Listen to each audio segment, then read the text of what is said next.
Il existe un silence qu'on ne perçoit pas avec les oreilles, mais avec l'âme. Il commence comme un murmure presque imperceptible, et peu à peu prend forme jusqu'à se transformer en une présence dense, presque matérielle. C'est le silence qui s'installe lorsque l'existence perd son écho, lorsqu'il ne reste plus personne pour entendre ce qui palpite en nous. Ce n'est pas la solitude, c'est le vide entre l'être et le monde. Cet instant où le regard cherche un reflet humain et ne trouve que des surfaces lisses et indifférentes, incapables de renvoyer du sens. Dans cet espace suspendu, le temps semble ralentir, et chaque geste anodin, ouvrir une porte, regarder par la fenêtre, respirer, devient la confirmation silencieuse qu'un élément essentiel s'est perdu. Carl Jung affirmait que les êtres humains ne supportent pas le vide de leur propre âme, et recherchent donc sans cesse l'autre, le miroir, le reflet, le regard qui les renvoie à eux-mêmes. Mais que se passe-t-il lorsque ce miroir se brise, lorsque le monde n'offre aucun retour et que le sujet est contraint de se confronter à son image fragmentée et isolée, sans aucun point de repère extérieur? En cette absence de miroir, la conscience se tourne vers l'intérieur, telle une rivière qui a perdu son cours et commence à creuser des abîmes dans son propre lit. De ce mouvement naît non seulement l'introspection, mais une plongée involontaire dans l'inconscient, ce lieu où vivent les échos de tout ce que nous avons été et de tout ce que nous pourrions encore être. Ceux qui se retrouvent sans amis, non par choix mais par la force des choses, connaissent bien ce silence. Ce n'est pas le repos de l'esprit, mais le murmure étouffé d'un vide que les distractions ne peuvent combler.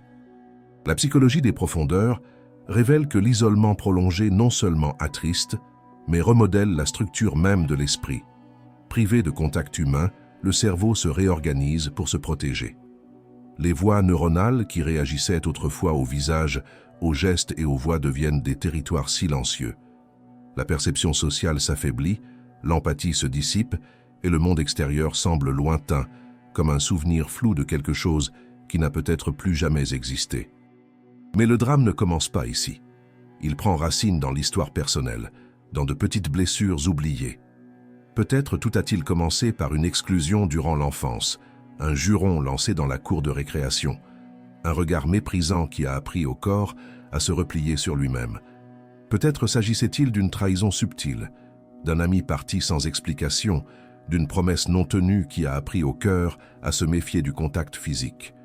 Ce sont des événements en apparence insignifiants, mais ils recèlent les archétypes de la perte, les drames récurrents de toute l'humanité.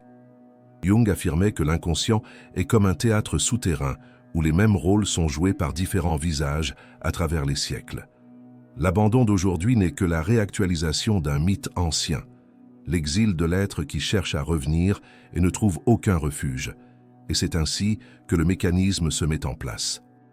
La peur du rejet devient un filtre. Le regard s'habitue à déceler des signes de distance là où il n'y en a pas. Un message sans réponse devient preuve d'indifférence.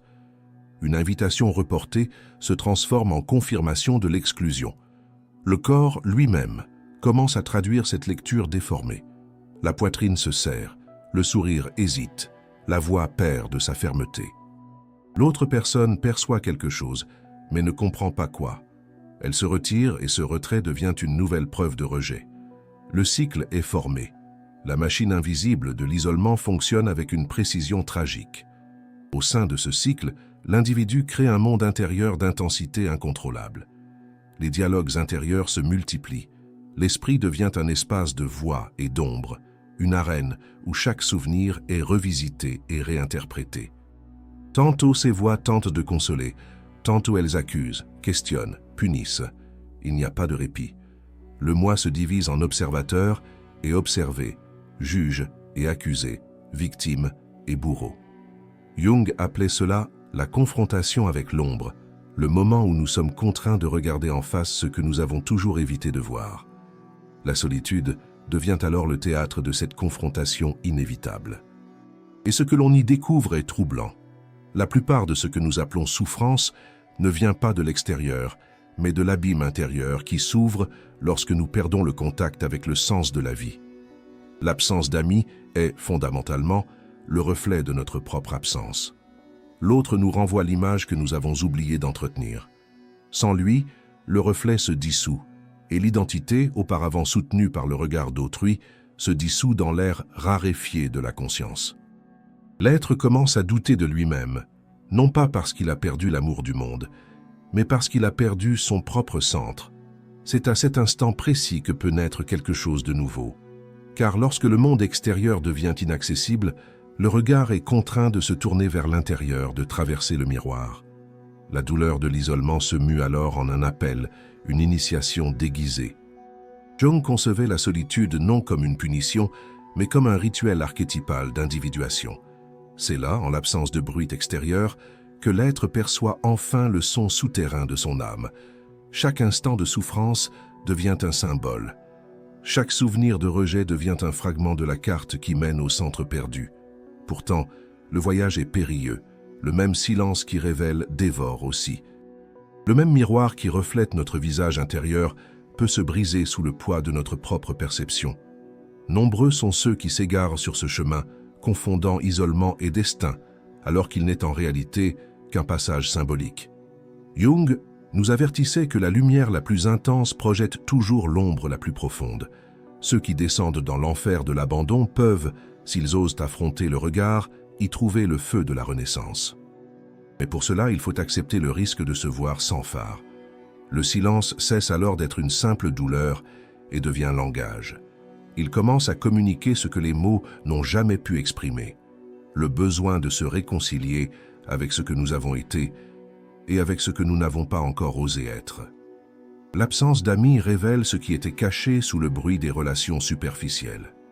C'est dans ce territoire désert, où la voix humaine s'éteint, que l'esprit trouve l'espace nécessaire pour prononcer son vrai nom. Et c'est précisément à ce moment-là, quand tout semble perdu, que quelque chose s'éveille au plus profond de nous, une faible lueur, une prémonition, un murmure venu des profondeurs. Quelque chose en nous se souvient alors que le vide peut être le point de départ d'une révélation. Et le silence peut n'être que le prélude à une nouvelle façon d'écouter. Quand les conversations extérieures s'estompent, le monologue intérieur se fait plus incessant. Il n'y a plus le son des voix, seulement leur écho qui se répète en boucle dans la tête comme un disque rayé. Les scènes se succèdent, le sourire resté sans réponse, le mot prononcé à contretemps, le message envoyé sans jamais recevoir de réponse. Tout est repassé en revue, réédité, rejoué, comme si le passé pouvait encore être corrigé par l'insistance du souvenir. L'esprit se transforme en scène et en prison. Les dialogues se prolongent en silence, les réponses imaginaires se multiplient et chaque geste oublié prend le poids d'une confession. C'est là, dans ce théâtre intime, que beaucoup nouent des amitiés entières avec des fantômes, des amis qui n'ont jamais existé, des compagnons parfaits qui ne vivent que dans l'architecture invisible de la pensée. Ce refuge mental a la douceur d'un abri et la cruauté d'un enfermement. À l'intérieur, personne ne juge, personne ne trahit, personne ne part. Mais personne ne soutient non plus le regard. Carl Jung disait que l'homme moderne vit entouré de murs de rationalité et pourtant prisonnier de ce qu'il nie. L'isolement émotionnel est l'une de ces prisons invisibles. Il se dissimule sous un masque de protection, alors qu'en réalité, il s'agit d'une forme subtile d'auto-sabotage. L'esprit crée un monde intérieur si détaillé, si cohérent, que le contact avec la réalité finit par apparaître comme une menace pour l'ordre de l'imagination. Et plus on tente de protéger son cœur, plus il devient inaccessible. Au quotidien, cela se manifeste presque imperceptiblement. Il y a le voisin qui dit toujours bonjour sans jamais vous regarder dans les yeux. Le collègue qui parle en souriant, mais qui semble toujours ailleurs. Le silence pendant la pause café. Le geste de sortir son téléphone de sa poche juste pour faire semblant d'être occupé. De petits rituels de distanciation. Personne ne le remarque, mais chacun tente de se protéger de la même blessure. La peur de ne pas être accepté, de ne pas être vu, d'en faire trop ou pas assez. Chacun se cache, certains derrière des masques de joie, d'autres derrière l'ironie, d'autres encore derrière une fatigue commode qui justifie l'absence de contact. Et pourtant, il y a toujours une lueur de désir dans leurs yeux, un appel silencieux à la connexion. Ceux qui ont longtemps vécu sans amitié développent une sorte de regard clinique sur le comportement humain. Ils deviennent des observateurs méticuleux de la vie d'autrui. Ils savent quand un sourire est forcé, quand une conversation n'est que formalité, quand une présence n'est que commodité. Ils perçoivent les failles des relations comme on aperçoit les imperfections d'une vitre sous la lumière. Jung dirait que c'est le don des exclus, voir le monde de l'extérieur du cercle, percevoir les symboles cachés dans les attitudes que les autres tiennent pour acquises. Mais ce don est une arme à double tranchant. Ceux qui voient trop souffrent trop. La sensibilité qui pourrait unir devient une barrière. Il est difficile de faire confiance quand on voit à travers les masques. Le paradoxe est cruel. Ces personnes aspirent à des liens authentiques, mais l'intensité même de leur désir effraie les autres. Elles recherchent des conversations profondes, des silences chargés de sens, des présences entières. Or, le monde moderne ne suit pas ce rythme. Nous vivons au milieu d'interactions fugaces, de sourires convenus et d'affections éphémères. Lorsqu'une personne apparaît avec un regard profond, l'atmosphère se crispe, comme si la vérité était une gêne. Ainsi, celui ou celle qui désire le plus la connexion est précisément celui ou celle qui provoque le plus de malaise. Le cœur sensible devient un exilé ambulant. Lors des longues nuits, quand le corps se repose, l'esprit s'éveille et reprend son dialogue intérieur. Pourquoi suis-je si inadapté? Qu'est-ce qui en moi repousse? Les questions s'accumulent et le silence semble y répondre avec un poids indicible. Alors une sensation presque physique surgit, comme s'il y avait un verre entre soi et le monde. On voit tout, mais rien ne nous touche. Et ce verre n'a pas été placé de l'extérieur vers l'intérieur, mais de l'intérieur vers l'extérieur. C'est l'esprit, façonné par la souffrance, qui a érigé ses propres murs. Jung affirmait que ce dont nous cherchons le plus à nous protéger est précisément ce que nous devons affronter. La solitude, en ce sens, est une maîtresse implacable. Elle oblige l'esprit à regarder en face ce qu'il a toujours fui. Il y a des jours où les souvenirs du passé se mêlent dangereusement au présent. Un geste anodin, un inconnu dans la rue, réveille de vieux souvenirs et soudain, le cœur réagit comme s'il revivait une perte lointaine. Le corps s'accroche aux souvenirs d'émotions que l'esprit a tenté d'oublier. Et par moments, tout revient. L'odeur d'un lieu, le ton d'une voix, la sensation de l'abandon. C'est dans ces instants que la vie semble conspirer pour éprouver notre résistance à ressentir. Jung voyait dans ces retrouvailles émotionnelles des manifestations de l'inconscient cherchant à renouer le dialogue avec la conscience.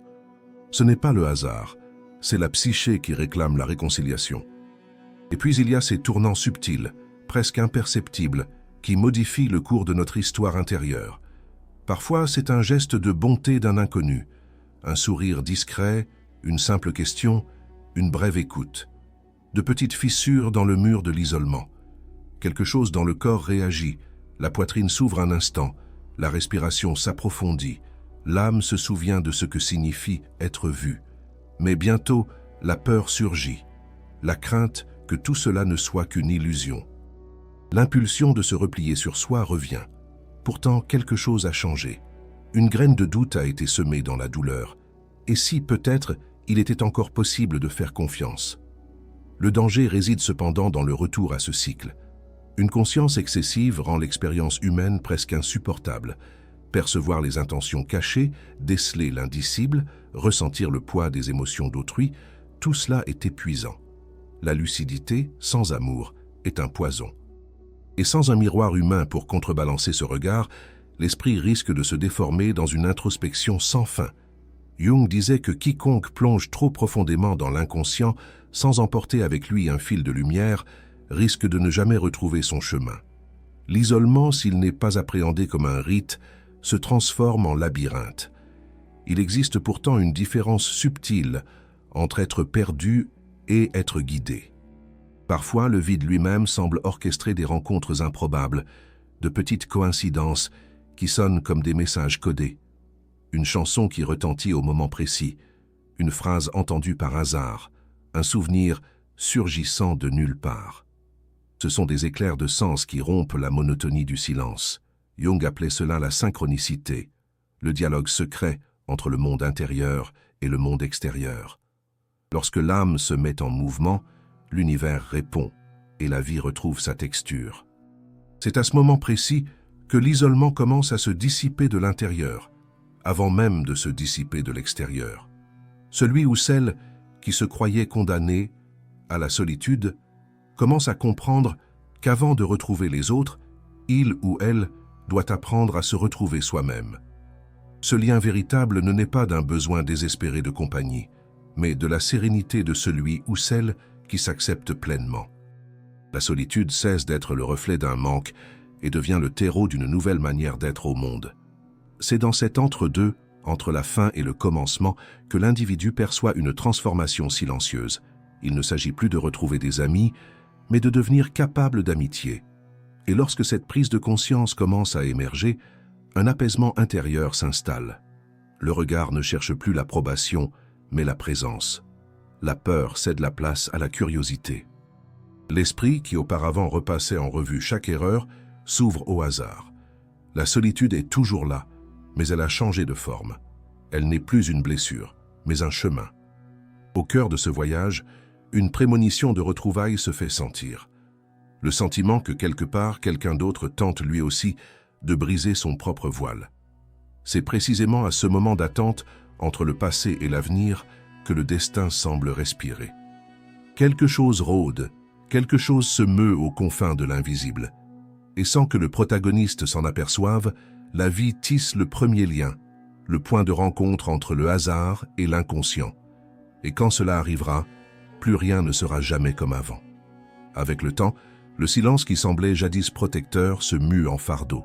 L'esprit, déjà habitué à dialoguer avec lui-même, se met à répéter les mêmes schémas de pensée avec la précision d'une machine. Tout ce qui se dit intérieurement résonne sans contradiction, et chaque idée naît et meurt sous le même regard las.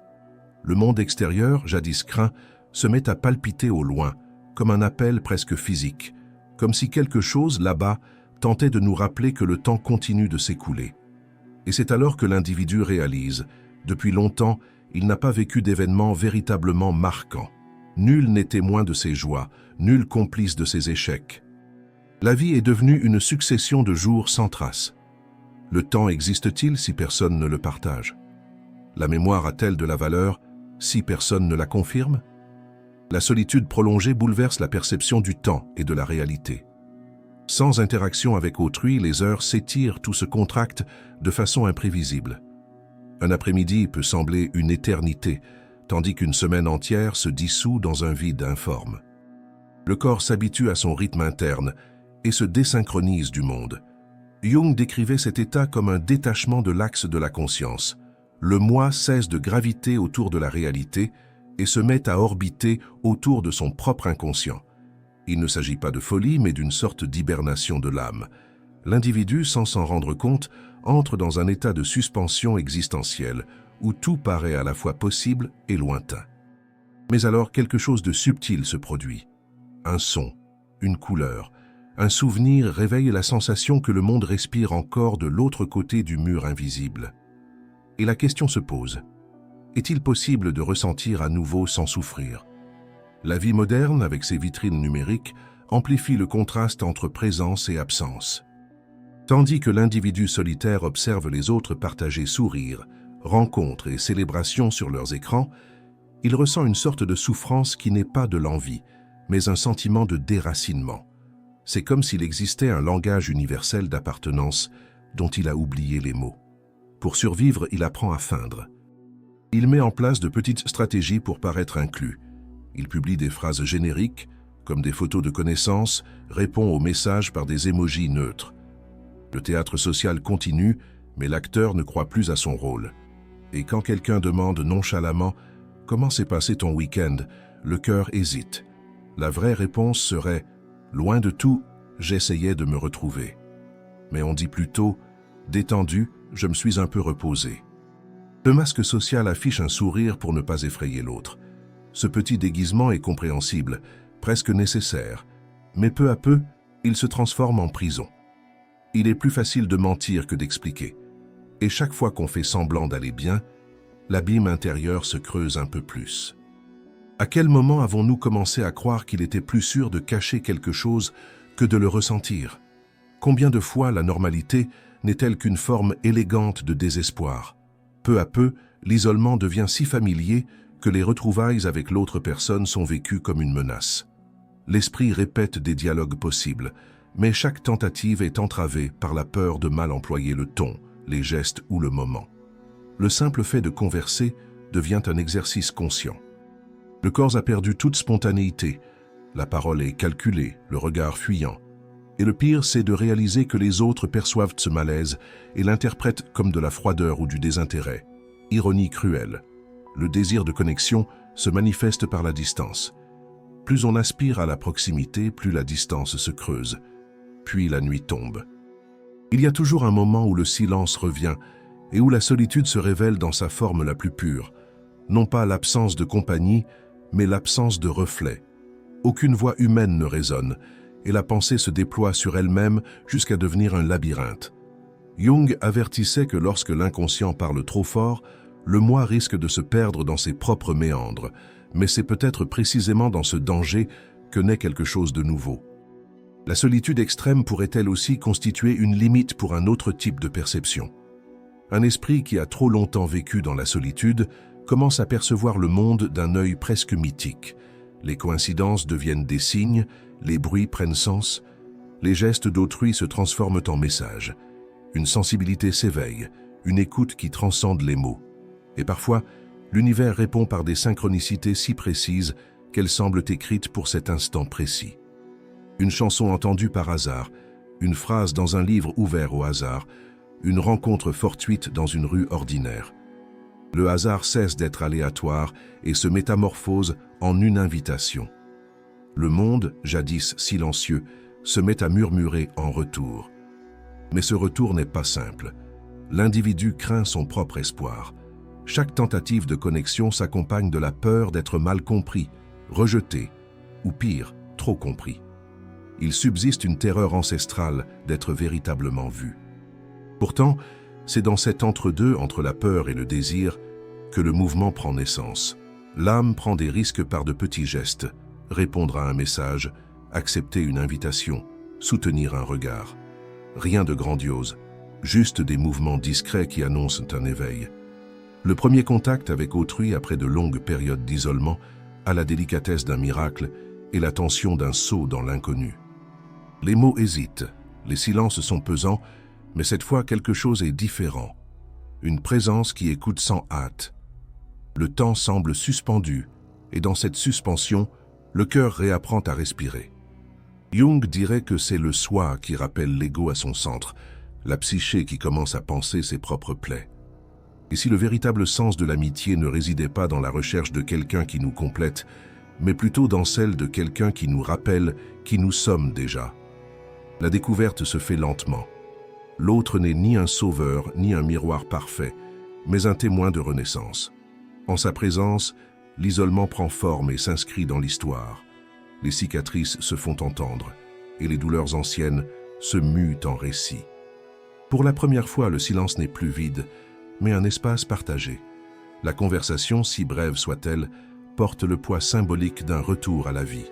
Chacun comprend qu'il n'est pas nécessaire d'expliquer ce qu'il a vécu. Il suffit d'être là, de respirer ensemble. Au fil des jours, l'esprit se rééduque. La peur persiste, mais elle ne paralyse plus.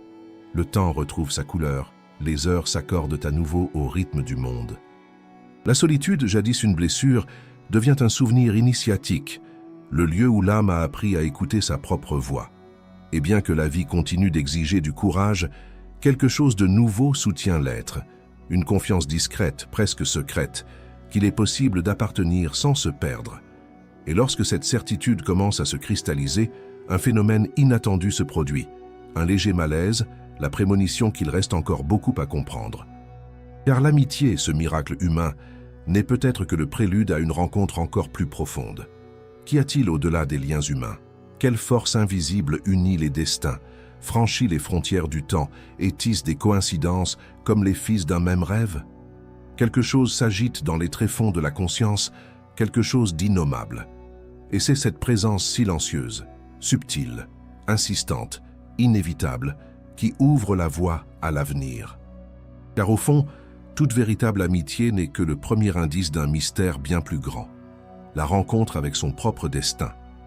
La nuit commence toujours de la même façon. La lueur bleue des écrans remplace le reflet des vitres et les visages familiers se mutent en images lointaines, figées dans des instants de bonheur étranger. On y voit des rires, des étreintes, des légendes qui évoquent l'amitié et l'appartenance. De l'autre côté, quelqu'un observe en silence, se sentant comme le spectateur d'un film qui l'exclut. Les réseaux sociaux se transforment en vitrines de vie possible, une collection d'instants qui semble confirmer que tous les autres ont compris quelque chose qui leur échappe. La comparaison n'est pas un choix, c'est un piège. Le doigt glisse sur l'écran avec la même monotonie qu'un rituel ancestral, et chaque photo visionnée est un rappel silencieux de l'exclusion. Pourtant, il y a quelque chose d'hypnotique dans ce défilé de visages et de couleurs, une promesse subtile de connexion qui ne se réalise jamais pleinement. Mais paradoxalement, c'est dans ce territoire numérique que surgissent les premiers signes de vie. Forums anonymes, conversations sur des plateformes impersonnelles, échanges de messages avec des inconnus qui, l'espace d'un instant, semblent comprendre ce que personne dans le monde physique ne saurait entendre. Dans ces brèches d'anonymat, l'âme trouve un moyen de respirer. Il est plus facile de parler sans être vu.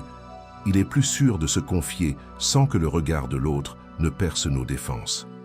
L'invisibilité offre un certain réconfort, la possibilité de s'effacer à tout moment, de disparaître avant que la douleur ne survienne.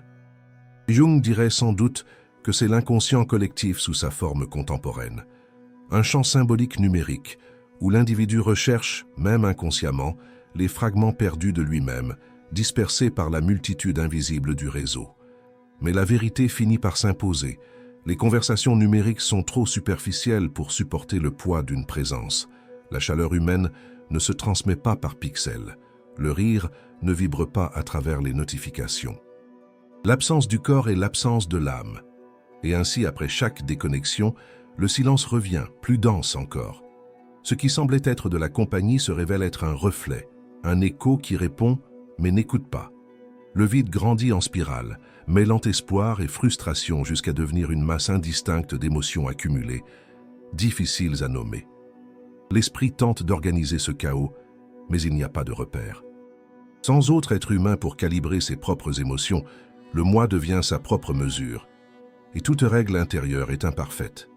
Avez-vous déjà ressenti quelque chose de si intense que vous ne pouviez pas dire s'il s'agissait de tristesse ou d'épuisement? Il y a des jours où la joie surgit soudainement, telle une étincelle, mais c'est aussitôt faute de témoin. Le bonheur semble dépendre du regard qui le reconnaît. Sans lui, il devient presque abstrait. De même, la tristesse grandit démesurément, car personne ne peut la contenir. L'individu isolé devient sa propre chambre d'écho émotionnel.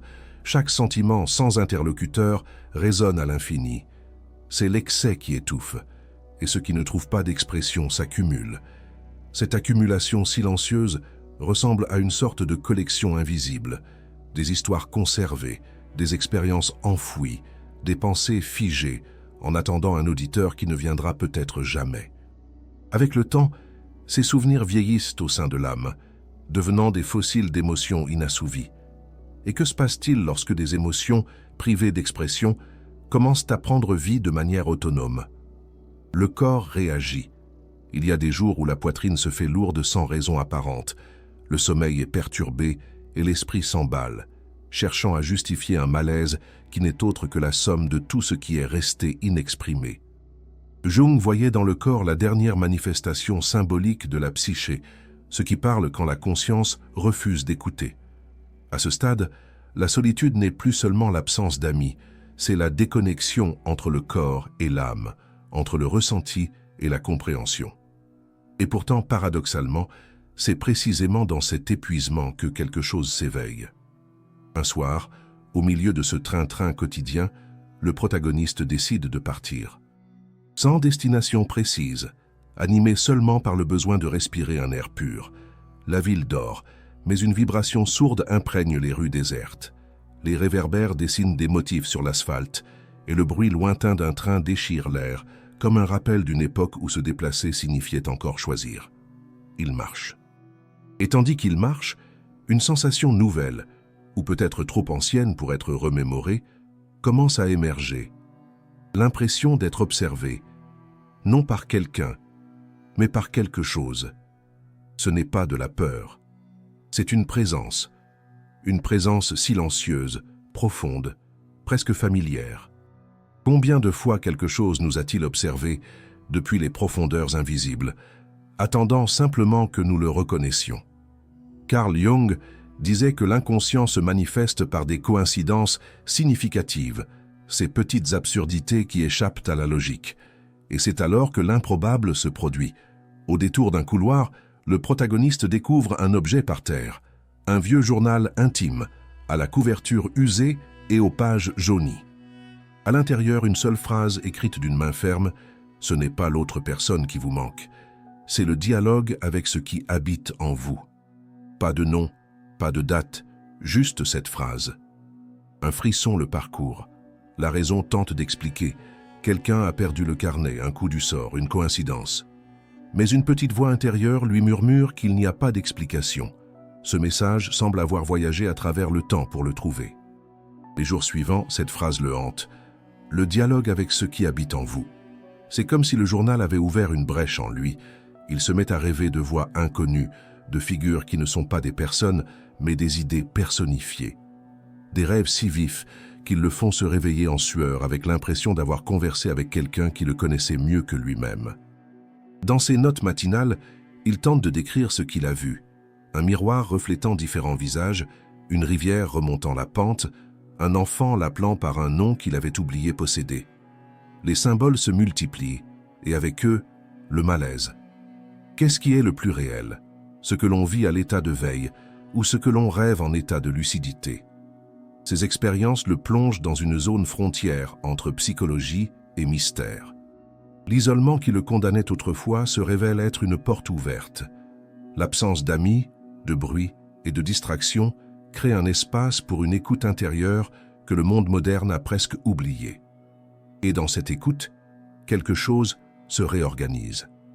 Il commence à percevoir des schémas, le même chiffre qui revient sans cesse, des rencontres apparemment fortuites avec les mêmes personnes, des mots identiques qui surgissent dans des contextes différents. La réalité se replie sur elle-même, comme pour lui raconter une histoire oubliée.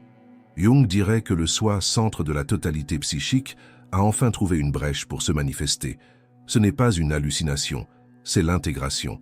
C'est l'âme qui tente de rassembler ce que l'ego a fragmenté. Le protagoniste commence à comprendre que l'absence de liens humains l'a conduit, à son insu, au seuil d'une rencontre plus profonde, non pas avec un autre être, mais avec son propre destin symbolique. Tout ce qui semblait être une perte se révèle être une préparation. Chaque silence, chaque rejet, chaque nuit de vide absolu était, en réalité, l'espace préparé pour quelque chose qui ne pouvait émerger qu'à présent. Et si l'isolement n'était pas une punition, mais une forme de communication? Les questions ne font plus mal, elles éclairent. Il comprend que les émotions accumulées, les vieilles peurs, les espoirs déçus, étaient des messages codés d'une part de lui-même en quête d'expression. Le journal retrouvé, les rêves, les signes, tout semble composer un seul et même orchestre. Pour la première fois, la solitude cesse de le blesser et commence à avoir un sens. Une étrange sérénité émane de cette nouvelle compréhension. Le sentiment que, peut-être, il n'a jamais été vraiment seul. Et c'est précisément à ce moment, lorsque le silence cesse d'être absence et devient révélation, que le monde extérieur semble réagir. Un courriel inattendu, un ancien coup de fil, une invitation anodine qui éveille la curiosité. Le fil de la réalité le ramène à la réalité, comme pour lui dire « Maintenant, oui, tu peux revenir ». Il sourit. Il ne sait pas où il va, mais il sent que quelque chose d'essentiel a changé. Le cycle de l'isolement a atteint son point culminant et de l'autre côté de ce point, quelque chose l'attend, quelque chose qui respire, qui observe et qui l'appelle par le nom qu'il n'a pas encore osé prononcer. Et dans cet appel invisible, l'intrigue recommence. Quand on passe trop de temps à se modeler sur ce qu'on imagine que l'autre attend, on rate l'occasion d'être vraiment connu. On vit dans une vigilance constante, ajustant gestes, paroles et même silence pour correspondre aux attentes d'autrui. C'est une sorte de disparition lente, presque imperceptible, prise pour de l'adaptation. La peur d'en faire trop devient un réflexe. À chaque interaction, une surveillance intérieure incessante s'installe. Est-ce que je parle trop?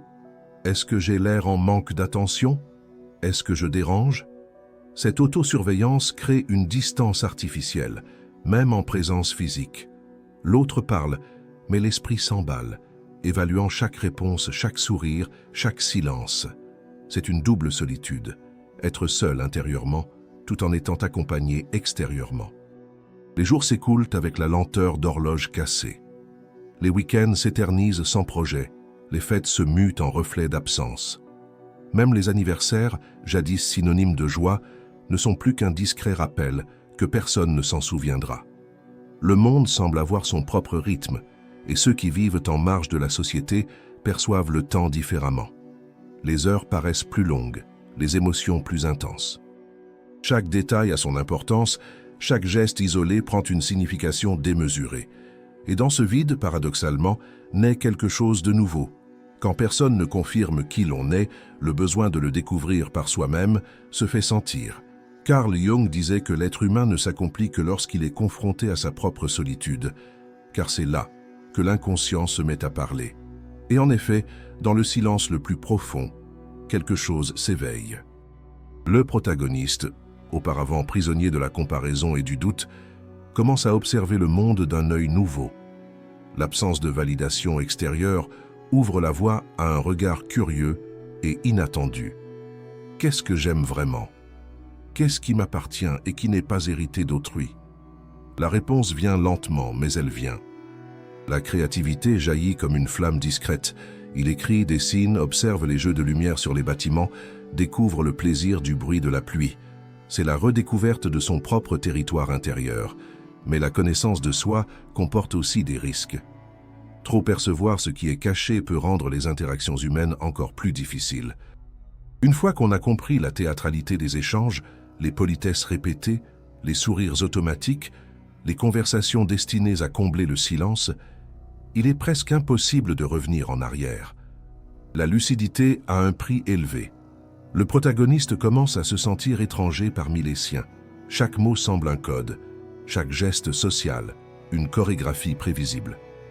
Et lui, qui aspirait tant à appartenir à un groupe, réalise maintenant qu'il ne peut plus participer à ce jeu sans un sentiment de fausseté. La lucidité est devenue une prison de verre. Avez-vous déjà eu le sentiment que trop bien comprendre le monde rendait impossible le simple fait d'y vivre? Une conscience de soi excessive pèse lourd. Avant, la peur était celle du rejet. Maintenant, c'est celle de ne plus pouvoir se mentir à soi-même. Et pourtant, le désir de connexion demeure. L'esprit répète des conversations, imagine des retrouvailles, construit des dialogues qui n'auront jamais lieu. Le cœur bat la chamade. Et lorsque la véritable occasion se présente enfin, une invitation à prendre un café, un message inattendu, un geste d'intérêt, tout recommence. La nervosité, les calculs, l'épuisement anticipé. Chaque phrase est pesée, chaque rire répété. Au moment de la rencontre, l'épuisement émotionnel a déjà pris le dessus. La spontanéité a disparu. Ce qui devrait être simple devient une performance soignée, une tentative de maîtriser l'imprévisible. Et finalement, la connexion nous échappe. Mais quelque chose change lors d'une de ces tentatives. Au beau milieu d'une conversation anodine, un silence s'installe. Un silence inattendu. Et c'est à cet instant précis que l'improbable se produit. L'autre personne l'observe avec une attention sincère, sans précipitation, sans jugement. Aucun mot n'est prononcé, mais un sentiment de reconnaissance s'installe. C'est bref, presque imperceptible, et pourtant suffisant. Pour la première fois, le protagoniste se sent vu, non pas par ce qu'il tente de montrer, mais par ce qu'il est lorsqu'il oublie de se contrôler. Cette rupture dans la routine de la peur fait naître quelque chose de nouveau, la possibilité de la vérité. Pourquoi cette petite ouverture est-elle si puissante? Peut-être parce qu'elle ne demande aucun effort. La rencontre a lieu malgré les défenses, et non grâce à elle.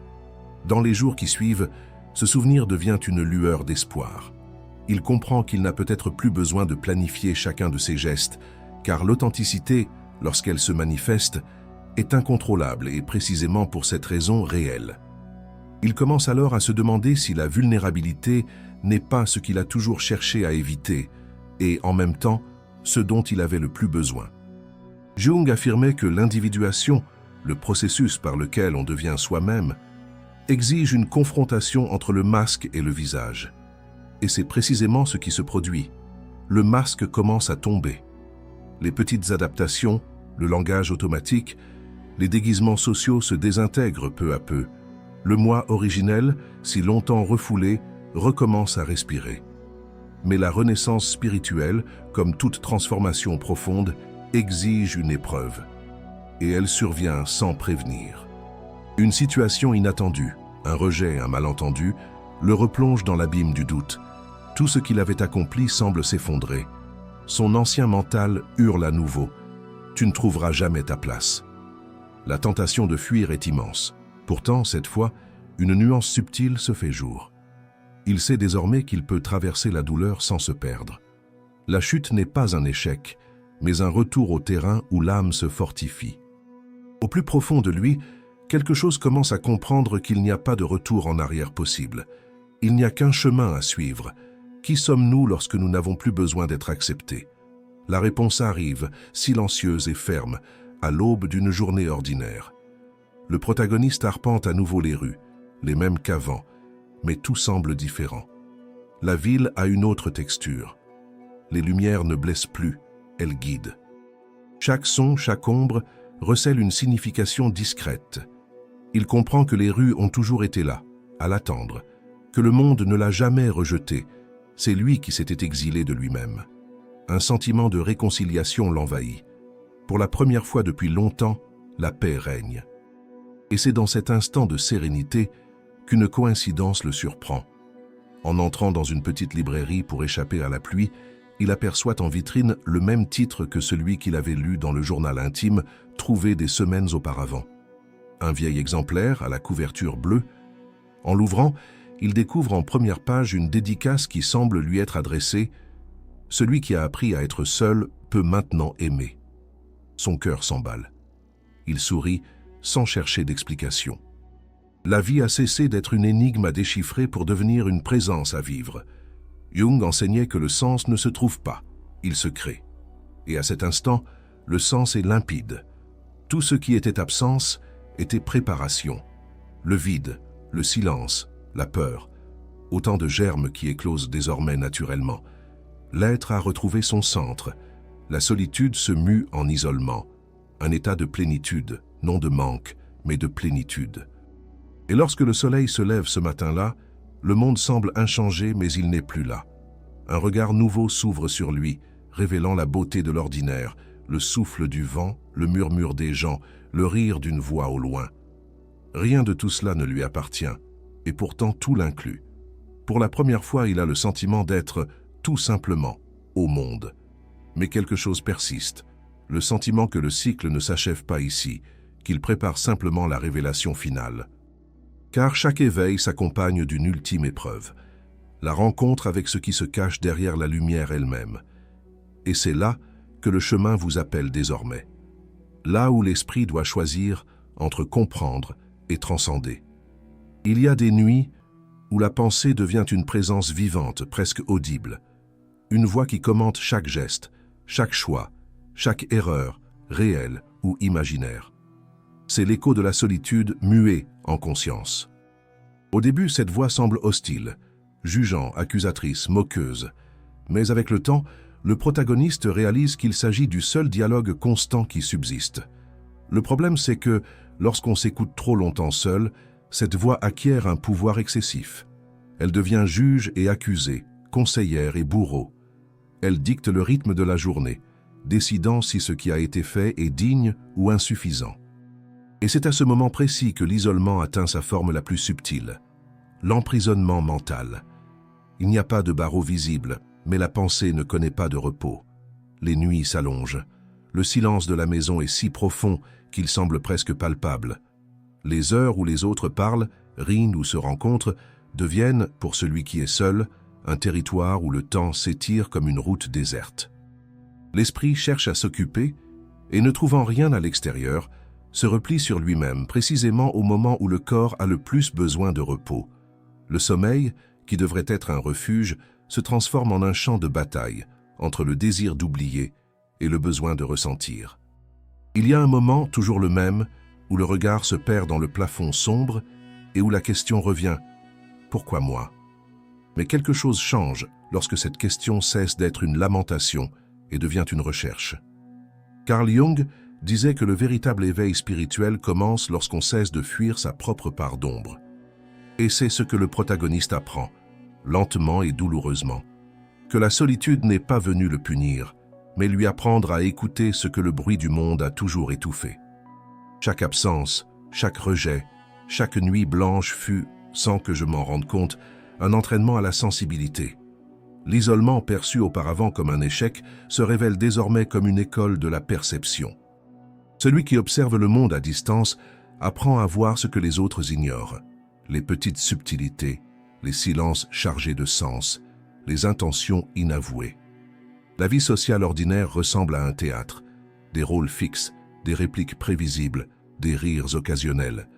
Ceux qui ont connu l'exil affectif apprennent à décrypter le scénario et par conséquent ne se contentent plus des superficialités. Ils aspirent à des relations qui nourrissent la vérité. Et cela, bien que cela puisse paraître un fardeau, est un don.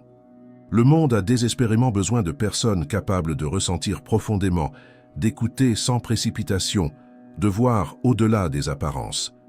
Ce qui semblait être une faiblesse se révèle être une force. La profondeur est ce qui ancre l'humanité dans le tourbillon du temps. Cependant, la compréhension ne suffit pas. L'action est nécessaire. Le protagoniste, désormais plus conscient de lui-même, comprend que la prochaine étape n'est pas d'attendre qu'on le sauve, mais d'offrir au monde ce qu'il a appris en silence.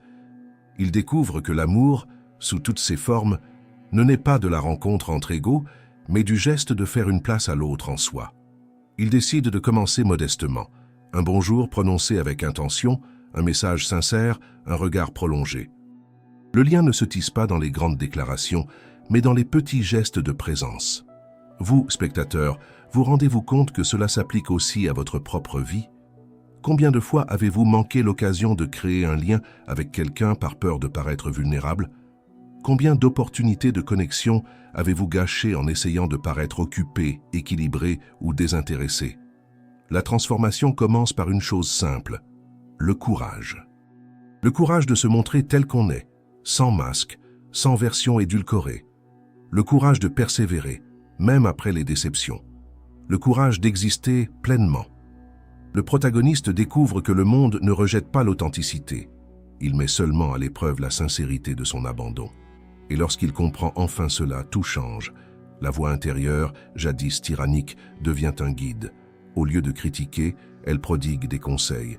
Au lieu de susciter la peur, elle trace un chemin. Celui qui le jugeait désormais l'instruit.